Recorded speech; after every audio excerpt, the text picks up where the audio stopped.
Hi, I'm Nancy Kennedy, and I'm here today to talk about school community councils.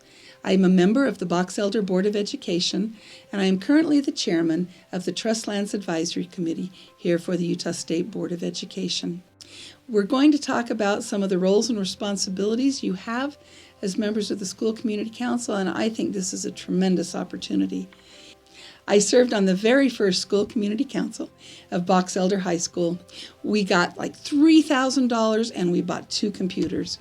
We were so excited. A lot has changed and a lot of the opportunities have changed. And we're here today to talk about the rules and responsibilities that you have as members of the school community councils. The work of the school community councils is varied, and there's a lot that you can do and that you have to do. 1, you monitor implementation of the current school year school land trust plan. See how it's going, what's happening, are things going according to plan? Look at the required data and have the discussion to determine the greatest academic needs of your school. Consult with your principal on the teacher-student success plan that they have written and are writing for each year in the school. The upcoming year School Lands Trust Plan needs to fulfill your greatest academic needs. The digital citizenship and school safety is a fun component, but you need to ensure that that digital training and safety plan meets the needs of your school. There are several different resources, and your district can help you identify those resources that you can use to help implement these plans. Your school community council is an advisory committee to your local school board. The school board is ultimately responsible for the implementation of these plans, and we're excited for the success and opportunity that these plans can afford our students. As you're preparing your plan, there's some things that you should look for in the expenditures. It should always be used for data-driven and evidence-based practices and services. Local school boards and school districts may not require a council to spend their school land trust funds on a specific use or set of uses, but we can require a council to consider our district goals, and we can work together in partners to help implement goals and to help set goals that our students can improve and work on.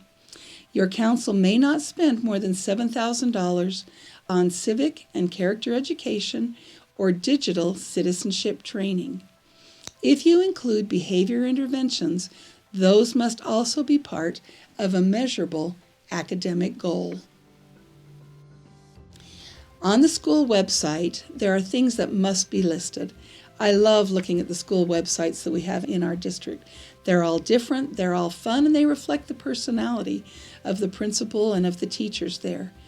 There will be a tab on your website talking about school community councils. Councils members' names and contact information are there and must be constantly updated. The meeting schedule for the year is there. The report to parents on how the school land trust funds were used in prior years and what they achieved. The rules of order and procedures and/or the bylaws are listed. You can work with specific Roberts Rules of Orders. Some school councils use a modified rules of order, but you list the procedures and the way the meetings will be run. The dollar amounts that you receive each year are listed, and the opportunities for parents to serve on the local school community councils. It's an amazing way that you can directly influence the expenditure of funds and help your students grow and achieve.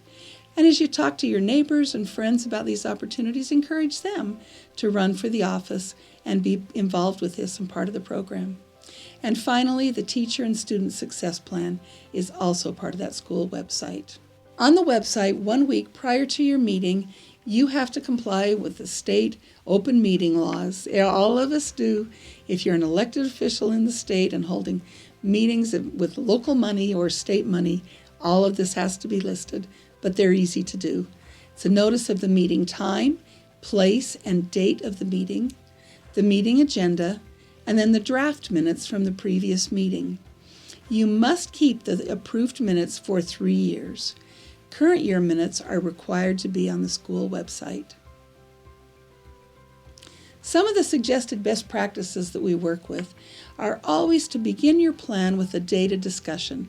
Don't just go in as a shopping list or say, ooh, what department or what faculty member has requests this year. Go in and say, what are the greatest needs that we have in our school? Review the school-wide assessment data. See what your numbers are. See where you're at, what your baseline is. Identify your school's greatest academic needs. This is what makes School Trust Lands Fund different from every other educational program in the state of Utah. It is geared specifically to our greatest academic needs, which is wonderful. How will you know if those needs are met? How do you plan to make these improvements? And how will you spend the school land trust distribution to implement your plan? Your goals must be measurable, student-focused, academic, and result in measurable student improvement. Action plans must be data-driven and evidence-based. Some of the suggested best practices are to review your school land trust budget throughout the year and make sure the money is being spent according to the plan. You don't want to get halfway through the year and go, oh no. Just keep an eye on it and watch what you're doing. Be aware of carryover. You can carry over less than 10% each year, or with district approval, you can carry over if you have set up a multi-year plan and plan to implement a larger project that cannot be implemented in just 1 year. However, the goal of the School Trust Lands money has always been to impact and help those students currently in the school, not to save up 5 years for a tremendous, huge plan. Work with the kids we've got now. Give them the benefits and help them out. As implemented at the plan as approved or amendment. And amendments are really pretty easy to do. With the vote of your school community council, you vote to change your plan, write that up, and then send it to your local school board, telling them what you're doing and how your needs and circumstances have changed, and then they will vote on those amendments, and in most cases, you're ready to go. And then review your current year implementation.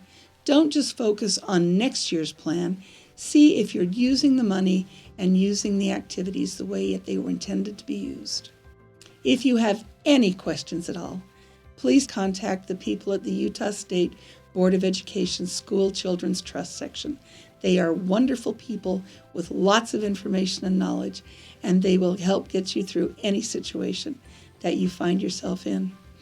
Again, thank you so much for your willingness to serve as a school community council member.